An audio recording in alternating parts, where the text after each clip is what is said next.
Former UFC middleweight champion Luke Rockhold returned to action at Saturday's UFC Fight Night 116 in the main event against David Branch.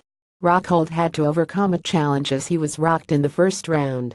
He pushed through it and was able to finish Branch by TKO in the second round with strikes from the mount. This marked Rockhold's first fight since losing the middleweight title over a year ago, when Michael Bisping knocked him out in the first round. The former UFC champion failed to impress the fans with his technique.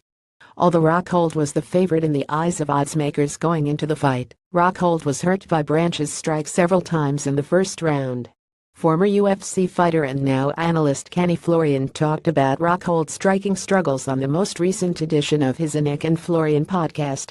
He stated that Bisping has set a blueprint on how to beat Rockhold. If you lost that fight to Michael Bisping, you have to be looking at not the fact that you took him lightly, but the technical errors you made in that fight, said Florian, transcript courtesy of MMA Fighting. He's done this throughout his career, and now people are onto it.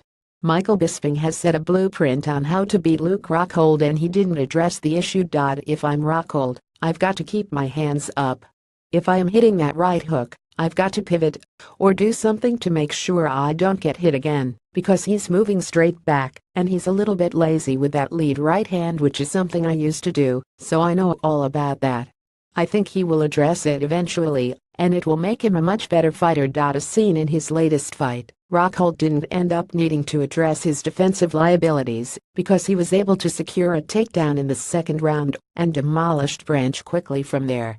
Florian was critical of the former UFC champion's strikes, but also praised him for his grappling. I think that Rockhold is tremendous on the ground. The way he places his body distribution, his knowledge of position is phenomenal. David Branch is a Renzo Gracie black belt. David Branch is very good, and Rockhold made it look pretty easy on the mat, and I think a lot of was from Branch being mentally broken, but also a great deal of it was the skill on the ground from Luke Rockhold. I think a fight against Yoel Romero, if everything plays out the way it should, let's say Michael Bisping goes on to defend the belt, he gets that next shot against Whitaker, then Rockhold fights someone like Romero. I think that's something that might make sense. Next, Scorn GGG versus Canelo. Judge could still score UFC 216.